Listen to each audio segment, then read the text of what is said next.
alipokuwa naomba alikuwa na kenda nikasikia kama vile utumbo unaganda hapa inakuwa inaganda tu kama vile kabisa bila unajivuta ule utumbo ni kama vile unajivuta yani kabisa unasikia unataka kunasikia. Nikasema tayari hapa nakufa kwisha. Sasa sinajua ule nini ile hali ya kibinadamu kisha kuingia hofu kama imefanyaje imeingia. Ile hofu kiingia nikasikia watu nikacha kwanza anza kuomba. Sasa alipoachia tu mkono akaenda na wengine, mimi nikaenda kule nikaanza kuomba. Nikaomba. Nilipomaliza kuomba nikasikia ile hali ya kukatakata nini utumbo kama umekoma, ila tu bado maumivu yanaendelea, ila sio kwamba maumivu yanaendelea sana, yamepungua. Nikasema mbona tumbo limepungua, niendelee na safari. Bwana Yesu asifiwe. Bwana Yesu asifiwe. Nilipopanda gari kuelekea Kigoma, ile tu kukanyaga Kigoma wiki nzima Isaya hakuna dawa, hakuna kitu chochote, hakuna changamoto. Yaani nikawaza ule utumbo ulikuwa katakata, Mungu alikuwa anafanya ya kwake. Bwana Yesu asifiwe. Amen. Niliporudi inabidi nimwambie mchungaji, nikamwambia mchungaji ati mimi bwana nilipata maono haya na haya, mambo yaliyoendelea ni haya na haya, hadi sasa hivi Isaya unayemuona ati sio yule aliyokuwa mgonjwa ati sasa hivi yuko vizuri kabisa. Bwana Yesu asifiwe. Amen. Amen. Amen. Bwana Yesu asifiwe. Amen. Yaani hadi mimi mwenyewe nikabaki nimeshangaa. Tangu tarehe 12 hiyo tarehe 5 hadi sasa hivi sijui vidonge vya amiba sijui. Hiyo tangu tarehe 5 mwezi wa 5 2024 vidonge vya amiba sijui, vya fangasi sijui vya UTI sijui vya nini, yaani sijui kabisa. Yaani hadi sasa hivi nina mwaka na mapointi naenda kuwa na miaka hizi miwili sina ugonjwa, sijui UTI sijui ni nini, kwamba Isaya ale kifudifudi sijui yaani sasa hivi ni raha mstarehe. Bwana Yesu asifiwe. Amen. Kwa kweli nimemuona Mungu kabisa. Nipende tu kumshukuru mtumishi kwa kutoa ajili yangu. Bwana Yesu asifiwe. Amen. Kwa ajili ya ushindi na kwa ajili ya uponyaji. Bwana Yesu asifiwe. Nipende kumshukuru mtumishi kwa kujitoa muda sana kwa ajili ya kuniombea. Kwa kweli maombi Mungu aliyajibu na sasa hivi ni mzima, hakuna magonjwa. Yaani hata nimemaliza hata kama nifanye kazi ngumu za namna gani, yaani hakuna kuumia wala nini na nini. Bwana Yesu asifiwe sana. Amen. Kwa kweli Isaya ni mzima. Ndugu zangu, namshukuru Mungu kwa muujiza wa namna hiyo. Mimi ni mtu mwenye afya, kwa hiyo twende kumtumikia Mungu. Mungu yupo. Amina. Kwa kusema hivyo, ikiwa Yesu amemponya huyo, na wewe akuponye kwa jina la Yesu. Amen. Uwe ni ugonjwa ambao hauna tiba, ambao umezunguka umeshindwa, Yesu akupe uponyaji kwa jina la Yesu Kristo. Amen. Ukiamini itakuwa, na Mungu anapotenda wewe ukajua operation ya Mungu inakuja lini. Bahati nzuri Mungu alikupa taarifa kwambia utapona, lakini ukasubiri siku ya kupona ni ipi. Kwa hiyo siku hiyo Mungu ndiye alikuwa anafanya operation. Kumbuka alikuwa ni maombi yanaendelea, akawa nasikia tumbo kama kuna wembe unapita. Bwana Yesu aendelee kukuinua na uendelee kuwa mzima kwa jina la Yesu. Haleluya.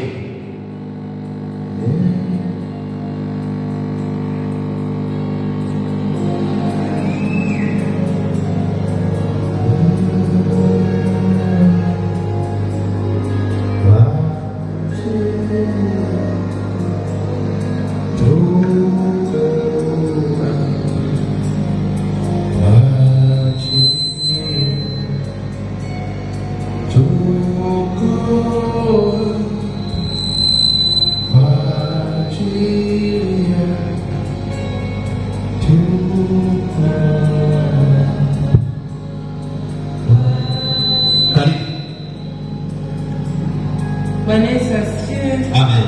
Bwana Yesu asifiwe. Amen. Pia nipende kumshukuru Mungu kwa ajili ya familia yangu, watoto wangu, na sana sana Liviana ambaye kidogo amekuwa na changamoto hapa na pale, lakini ninamshukuru Mungu kwa namna ambavyo anaendelea kumpigania. Yuko mzima, yuko salama. Ukiangalia watoto wengine wenye changamoto kama yake, kwa kweli hawezi akamaliza mwaka ajiugua. Tena mwaka ilikuwa miezi 6, miezi 3, na shangaa amelazwa amefanyaje. Lakini kwa kweli mwanangu, Bwana ametenda kwa hilo. Amina. Napenda kumshukuru Mungu, sio kwamba sisi labda tumefanya mema sana mpaka tunaendelea kupigania kwa namna hiyo. Mimi najua ni mapenzi yake. Amina. Lakini pia kuhusu swala la afya, mwaka jana mimi pia nilipata changamoto. Nilitoka nikawa nimeenda hospitali kule Tarime, kuna mdogo wangu ameolewa kule. Sasa kuna baadhi ya ndugu zangu walikuja kule, watu wazuri hivyo. Tumekaa nao, tumeshiriki kila kitu. Wakati wa kuondoka, mmoja wao akaja kunishika mkono ananiambia tunaondoka, yaani kama kuniaga. Lakini aliponiaga mimi nafsi yangu haikuwa na amani kwa namna aliponiaga kama ondoka. Baada ya kurudi huku nyumbani, nilijikuta ninaumwa, yaani naumwa, nasikia kama kitu kinanikaba, kilikuwa kinabana, yaani kitu kinakaba kama vile unakula chakula kama atoke ya ugali, halafu halipiti vinang'ang'ania hapa. Hata ukinywa maji ukimaliza unasikia kama kitu kimekaba hapa, yaani hakitoki. Mimi nikagundua tayari ni mchezo ambao Mungu ameamua kunionyesha. Kwa hiyo kilichofanyika pale, nikabidi nikapata hofu kwanza, nikawapigia nyumbani. Nilienda kule, lakini nimerudi sijisikii vizuri, yaani sina amani. Baba akaniambia, sasa unafanyaje? Nikamwambia baba, ngoja niendelee kuomba, ila sasa kule kwetu wanajua hiyo hali inakuaje. Kwa mfano ndugu zetu, mimi kabla hata sijaokoka, hiyo hali kwa kitokea, kulikuwa na dawa wanakupa unakunywa na unatapika yale mavyakula ambayo unakuwa, yaani kama ni nguvu fulani za kishirikina zinazowekwa kwenye chakula. Kila kile chakula ni lazima, yaani kitakuletea madhara. Kwa hiyo unatakiwa unywe dawa ili kuweza kutapika, kutoa yale matakataka yale. Sasa mimi nikasema mimi huko siwezi kurudi. Kwa hiyo hapa mimi nitakachofanya, nitabiria tu Mwenyezi Mungu aweze kuniponya. Nilifunga maombi ya siku 7, nikawa naendelea kuomba. Baba ananiambia, "Nipo unaendeleaje?" Nikasema, "Baba, nipo kwenye maombi, lakini na imani Bwana atatenda." Na baada ya hapo, kwa kweli, baada ya maombi ya siku 7 nilipata uponyaji na nikashangaa. Kwa kweli nimshukuru Mungu, nikasema kumbe ukiamini Mungu anatenda. Amen. Nikawa nimepona mpaka leo, niko salama, niko mzima. Lakini kingine ambacho napenda kumshukuru Mungu ni kuhusu mwaka jana. Mungu alinisaidia nikaweza kufanikiwa kuanzisha biashara, lakini katika kuanzisha huko biashara nilipata changamoto pia. Adui na yeye aliweza kusimama kwa ajili ya kuweza kunirudisha nyuma, lakini namshukuru Mungu aliweza kunipigania. Wale waliopanga mimi nisifanikiwe, anasema atakayechimba shimo daima atadumbukia yeye. Kwa kweli namshukuru Mungu, yeyote aliyeweza kuchimba shimo kwa ajili ya kuniangusha mimi, basi ikawa vice versa. Bwana Yesu asifiwe. Hivyo ninamshukuru Mungu kwa hilo, aendelee kutupigania zaidi na zaidi. Amen. Makofi kwa Yesu Kristo. Amen.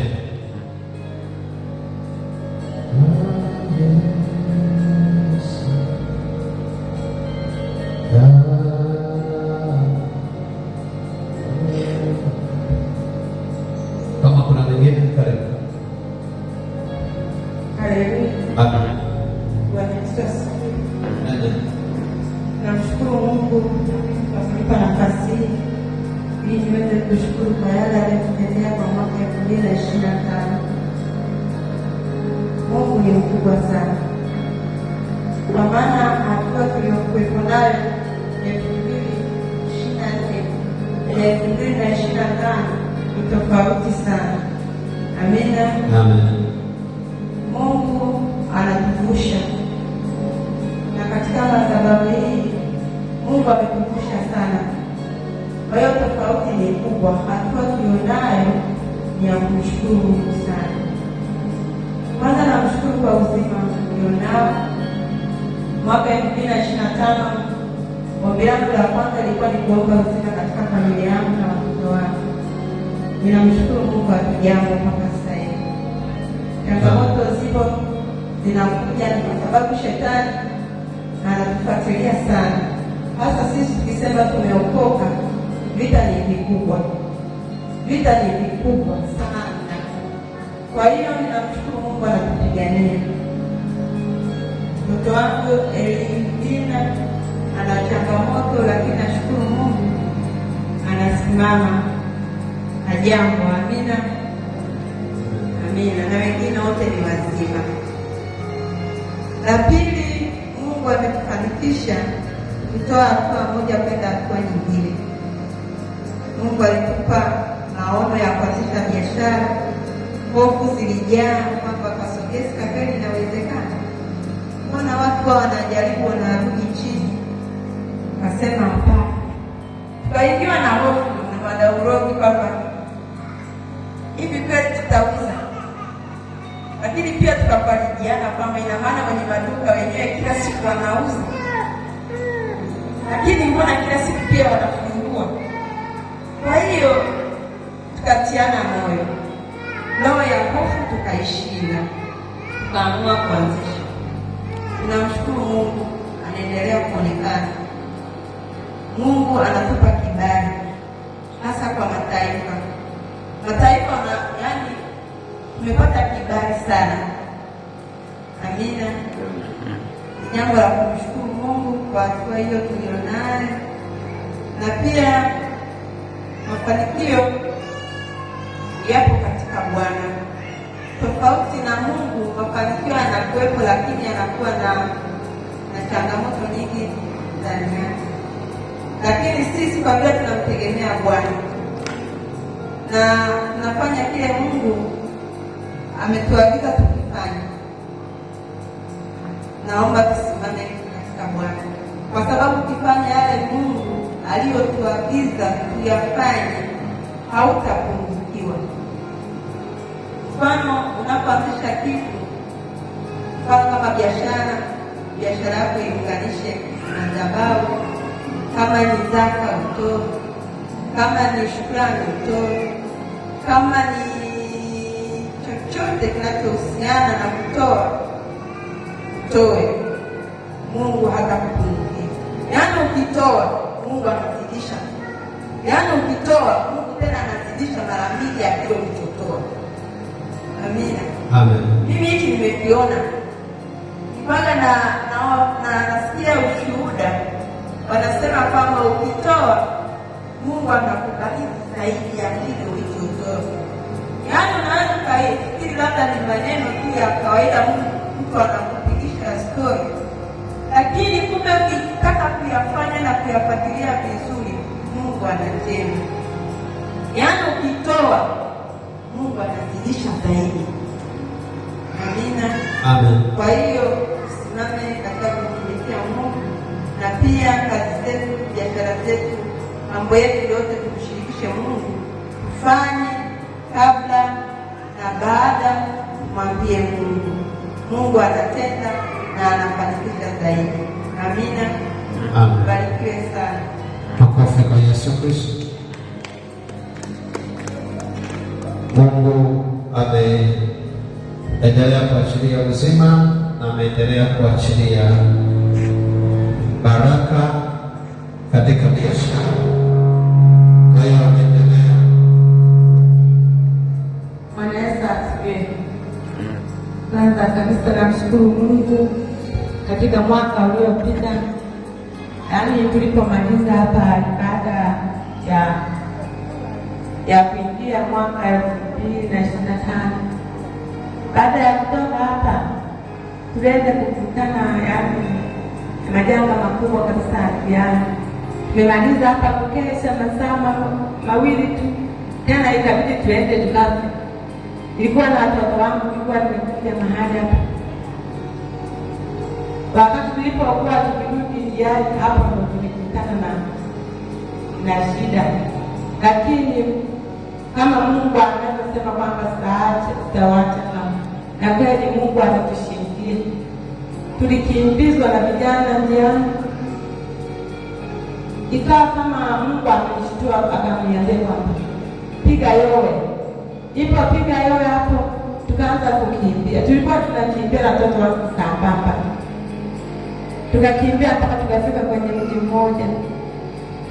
Walipoona kwamba amefika kwenye mji, ulikuwa na maataya na watu hapo, wakaogopa. Kumbe kwa wakati tunakimbia hapo,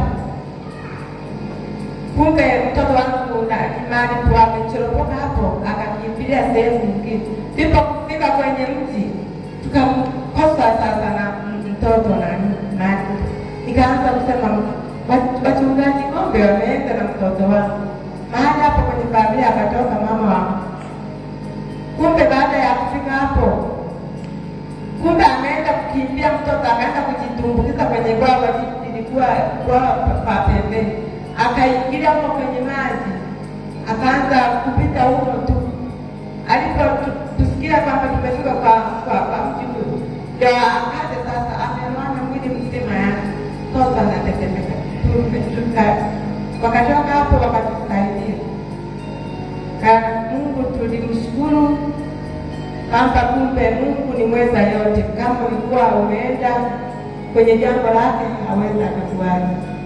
Na tena namshukuru Mungu, katika mwaka uliopita nilikuwa nimeomba maombi ya kulipa uzima na uhai familia yangu, kwa sababu familia yangu yaani kuna roho ambayo imeachiliwa ya mauti, na hata ukienda popote yaani hiyo roho inakupata. Lakini Mungu anazidi kunipigania na kunipigania familia yangu. Na nilikuwa nimeomba mwaka huo kwamba Mungu aniinue zaidi katika vipawa ambavyo amenipa na karama. Na kweli nimeiona nguvu ya Mungu. Mwaka uliopita Mungu anazidi kunitendea na kunishindia. Nazidi kuziona ishara zake na miujiza zake. Bwana Yesu asifiwe. Namshukuru Mungu kwa yote aliyotendea. Na katika watoto wangu, kama ninavyosema kwamba ukiwa na vipawa, kumbe wakati unapoomba hapo unapiga maadui wanazidi kukasirika. Watoto wangu wamepitia changamoto, watoto wangu Marko pamoja na Pendo, yaani wakati wakiwa wanacheza na wenzao huko, mtoto wangu Marko akawa walikuwa wanachukua maukwaji maji wanaweka kwenye makopo, anaanza kutumia. Lakini mtoto wangu Marko alipokuja yale maji, kawa kama ukwaji umekatalia kwenye kuku. Yaani tukahangaika, mtoto wangu huo ukwaji ulikuwa unakuta kama unapana kwenye kuku, anashindwa kupita. Kweli tuliomba Mungu alisaidia, mtoto wangu akapona na mpaka sasa yuko mzima. Na mtoto wangu Pendo tulikuwa tunakula usiku, tunakula tu nje hapo, tulikuwa tunakula wapi. Kafika tu mahali alipomeza tu chakula hivi, akawa kama amechoma mwiba kwenye koo, lakini tulikuwa tunakula wapi. Yaani alihangaika mpaka alishindwa kula. Tukaingia kwenye maombi, lakini Mungu alitutetea. Na namshukuru Mungu kwa yote ambayo ametenda. Na nilikuwa nimeomba hitaji la ujenzi wa nyumba. Kweli nimeiona ishara Mungu alizofanya ishara. Nimeomba mwaka 2025 ilikuwa ni mwaka wa 3, ndio ambao nimeuona ishara Mungu amezitenda. Lakini kama mchungaji alivyokuwa akisema kwamba mnatakiwa muombe zaidi mwezi wa 12, mwezi wa vita, na kweli kafika mahali yaani ikapiga mvua. Ilipopiga mvua, tofali zangu sikawa kama zimesukumwa na mtu. Nilikuwa nakuja siku hiyo, ilikuwa ni siku ya Jumapili, na kuja kanisani.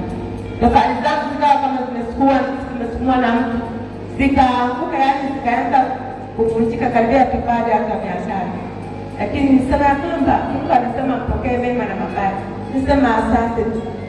Nikaona kwamba hiyo ni changamoto ambayo ilikuwa inafuatilia roho ya uadilifu ya hasara, na kama Mungu ametoa kibali na atazidi kutenda katika kazi hiyo, kwa sababu yeye ametoa kibali. Na namshukuru mume wangu, amehangaika kwa miaka mingi ugonjwa wa kifua, lakini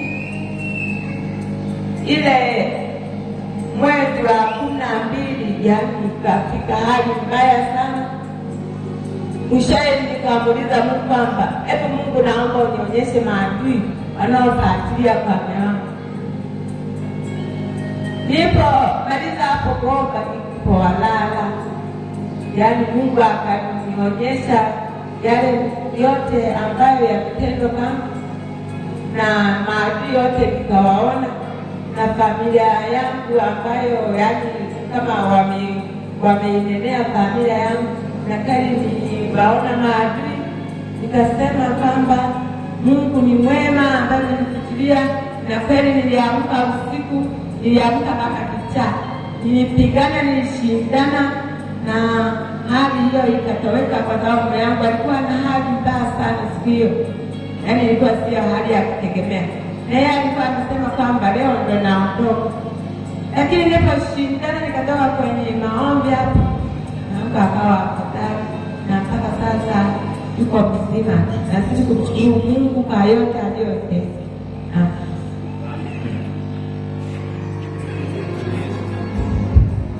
Kofi mazuri.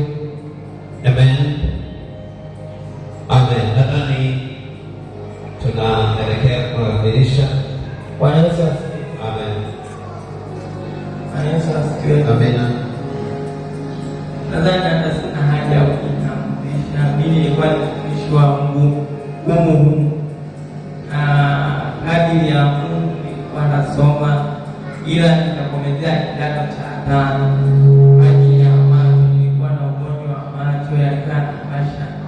Na wenzangu ndo hadi sasa naenda kuingia form 4. Sasa kadiri hiyo nikaacha shule, nikaanza kutegemea mazingira ya ziwani. Ndio nikaanza kutega dagaa, uvuvi wa dagaa.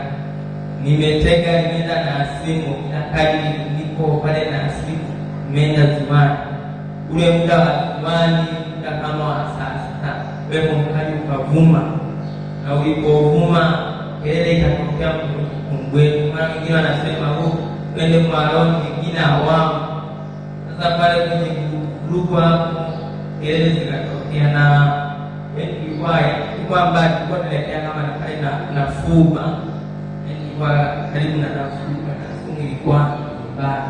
Kelele ilipotokea kupiga tokea, upepo ulivuma, upepo mkali, hadi unapiga watu wanapitia wanaenda Mwaroni. Sasa sisi shoga kama shoga ndio wamekataa kupita, wanakataa, kumwambia sio shoga, acha mashini chukue na bidii, chukue taa twende Mwaroni. Shoga huyo ayumu, mara kelele. Mimi nikamwambia jamani, sikupieni taa twende Mwaroni. Mablanzo watu wakanimani, ndio wakaanza kunifokea, mara wewe mdogo, sikiliza mawazo yetu.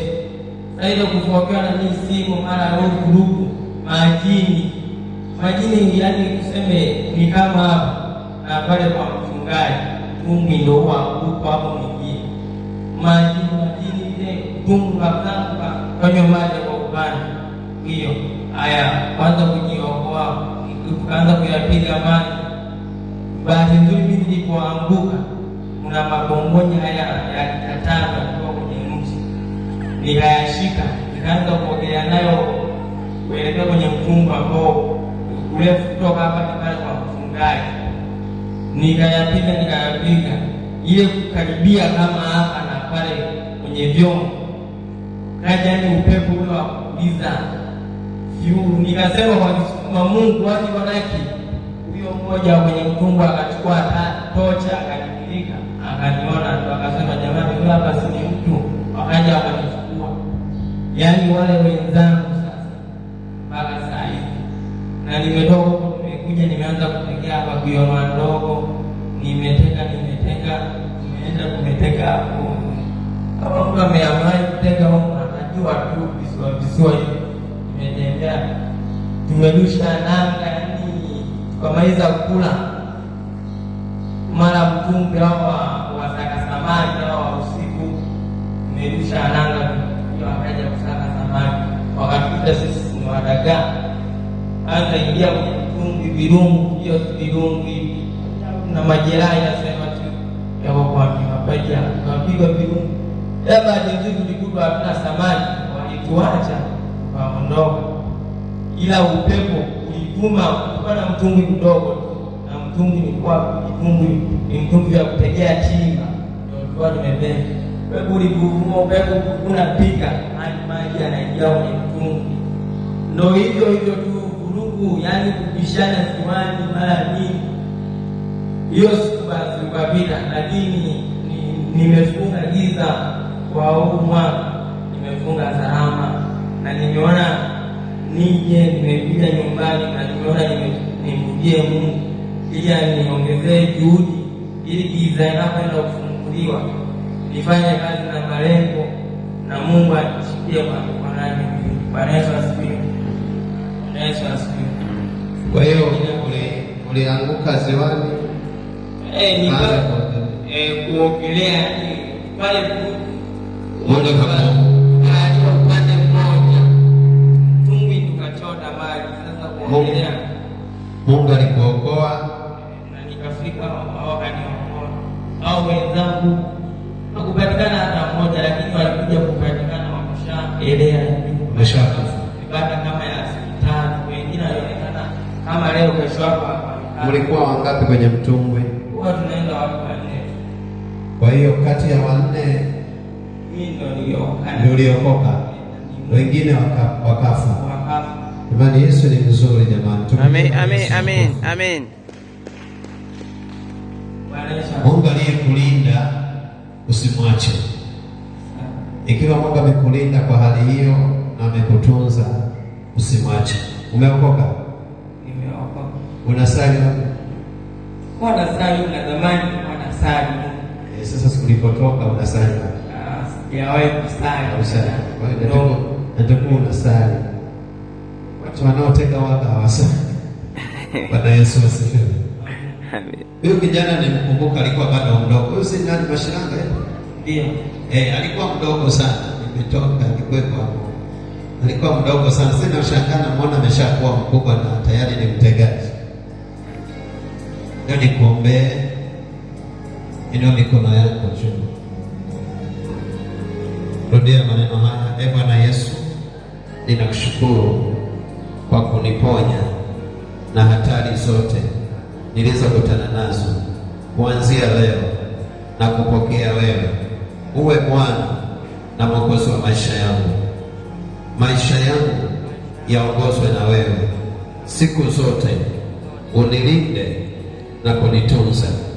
Uniondolee hatari zote zilizopangwa mbele yangu kwenye kazi yangu.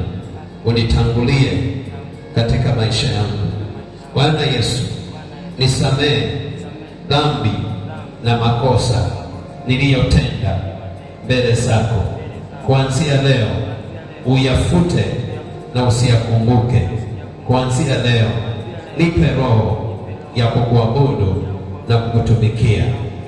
Bwana Yesu, uliyeniponya, nimekuja kwako. Mimi unifanye kuwa mwana wako na uniongoze katika maisha yangu. Asante Bwana Yesu kwa kuniponya na kuniokoa na kunisamehe katika jina la Yesu. Amen. Mungu akubariki sana. Basi kama yupo wa mwisho mmoja na ndani aende haraka,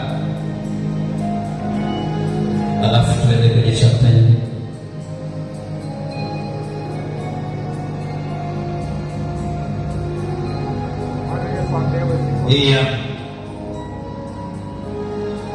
Bwana Yesu apewe sifa. Amen. Mungu amenitazama. Nina siku nyingi ninasumbuka na matatizo ya magonjwa. kuanzia mwaka 1998 ninazunguka mpaka leo 2026.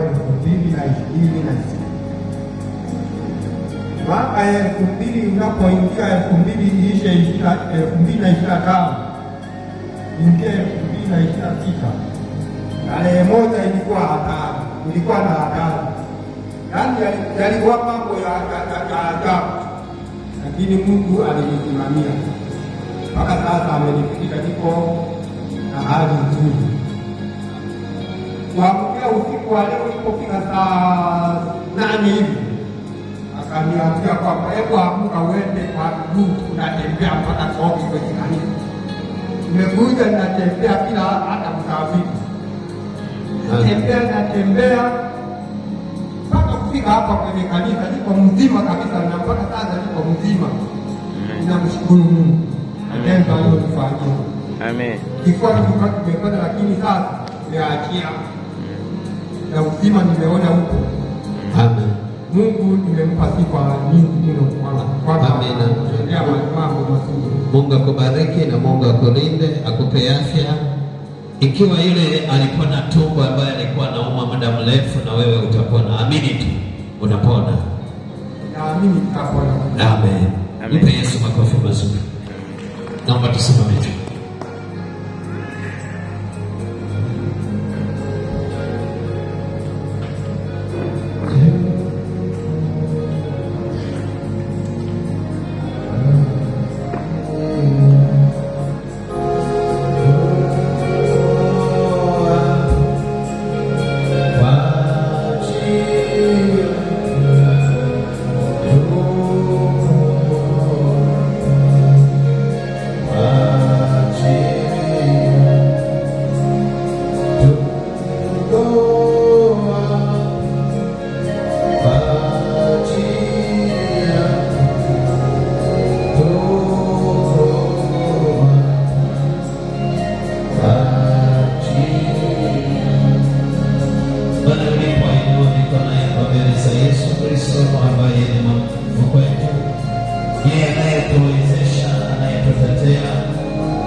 Zipo shuhuda nyingi sana ambazo Yesu ametenda kwenye maisha ya watu. Bwana Yesu, ninamshukuru kwa ajili ya shuhuda ambazo umetenda kwenye madhabahu haya. Kuna watu wamepona, kuna watu wamebarikiwa, kuna watu wamefunguliwa, kuna watu wamebarikiwa kwenye biashara zao, kuna watu wamefunguliwa kiuchumi, kuna watu wamebarikiwa katika familia, wengine wamepata watoto, wengine wamepata heshima, wengine Bwana Yesu wanakutukuza. Miujiza na ishara ni nyingi ulizotenda.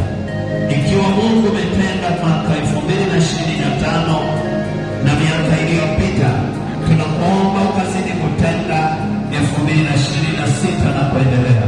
Shuhuda ziongezeke kwa wanao, shuhuda ziongezeke kwa kila mmoja katika madhabahu haya. Bwana Yesu, nasema ni asante. Pokea sifa na kwa yote uliyotenda, jinsi ulivyoinua wanao katika madhabahu haya. Heshima na utukufu zikurudie wewe, kwa miujiza na ishara ulizotenda katika maisha yetu. Baba, ninakutukuza, ninakuinua, ni katika jina la Yesu Kristo tunaamini na tumeomba. Amen. Shangilia Bwana Yesu kwa makofi mazuri. Naomba tukae.